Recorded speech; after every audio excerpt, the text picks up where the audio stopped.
Malachie, chapitre 3. Voici j'enverrai mon messager.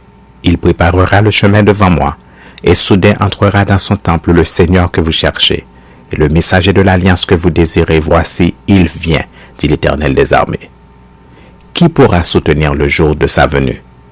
Qui restera debout quand il paraîtra? Car il sera comme le feu du fondeur, comme la potasse des foulons. Il s'assera, fondra et purifiera l'argent. Il purifiera les fils de Lévi, il les épurera comme on épure l'or et l'argent. Et ils présenteront à l'Éternel des offrandes avec justice. Alors l'offrande de Juda et de Jérusalem sera agréable à l'Éternel comme aux anciens jours, comme aux années d'autrefois. Je m'approcherai de vous pour le jugement, et je me hâterai de témoigner contre les enchanteurs et les adultères, contre ceux qui jurent faussement, contre ceux qui retiennent le salaire du mercenaire, qui oppriment la veuve et l'orphelin, qui font tort à l'étranger et ne me craignent pas, dit l'Éternel des armées, car je suis l'Éternel, je ne change pas. Et vous, enfants de Jacob, vous n'avez pas été consumés. Depuis le temps de vos pères, vous vous êtes écartés de mes ordonnances, vous ne les avez point observées. Revenez à moi et je reviendrai à vous, dit l'Éternel des armées. Et vous dites, en quoi devons-nous revenir? Un homme trompe-t-il Dieu? Car trompé.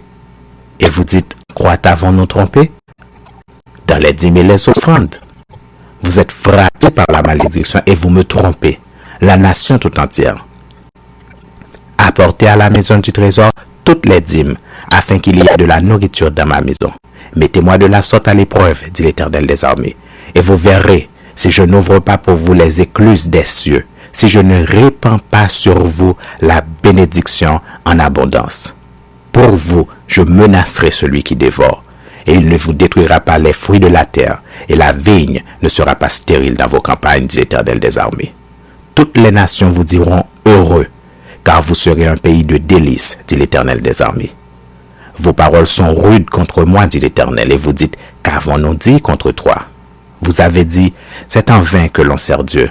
Qu'avons-nous à gagner à observer ses préceptes et à marcher avec tristesse à cause de l'Éternel des armées? Maintenant nous estimons heureux les hautains. Oui, les méchants prospèrent. Oui, ils tentent Dieu et ils échappent. Alors ceux qui craignent l'Éternel se parlèrent l'un à l'autre. L'Éternel fut attentif et il écouta. Et un livre de souvenirs fut écrit devant lui pour ceux qui craignent l'Éternel et qui honorent son nom.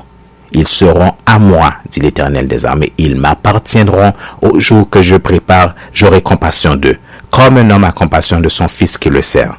Et vous verrez de nouveau la différence entre le juste et le méchant, entre celui qui sert Dieu et celui qui ne le sert pas.